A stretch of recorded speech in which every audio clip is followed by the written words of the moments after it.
Zazie, pas fan que l'on reprenne ses chansons dans The Voice. La chanteuse de Je suis un homme ou encore de Rue de la Paix a donné une interview à nos confrères de télé 7 jours ce lundi 22 mai, où elle est revenue sur l'aventure The Voice, elle qui a notamment été à 7 reprises coach et juré de l'émission. Se confiant sur l'édition 2023, l'artiste de 59 ans est revenu sur un choix que font parfois certains des talents se présentant au télécrochet, celui de reprendre une de ses chansons. Et le moins que l'on puisse dire, si est que ce n'est pas quelque chose avec laquelle l'ex-compagne de Philippe Paradis se sent forcément bien. La première fois, j'ai été surprise.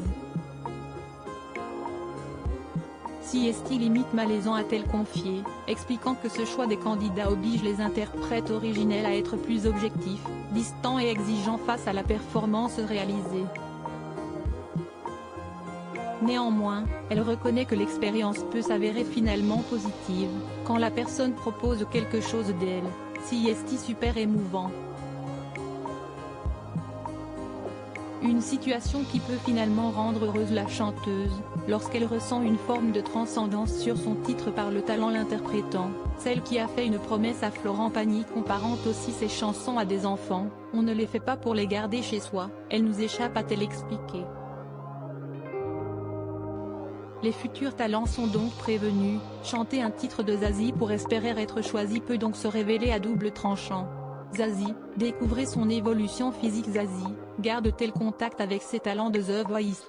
Si Zazie est une habituée de The Voice et qu'elle reconnaît sans peine que cette émission lui procure beaucoup d'émotions, elle ne profite cependant pas de ce rôle au sein du divertissement pour tirer avantage des nouveaux talents qui pourraient être mis en lumière lors de l'émission.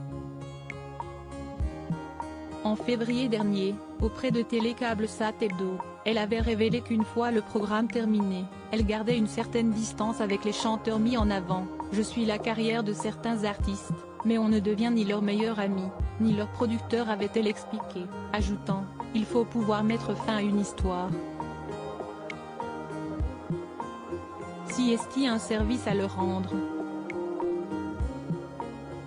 Une manière pour la chanteuse de pousser ses éphémères protégés à prendre leurs envols d'eux-mêmes. Crédit photo, Cédric Perrin.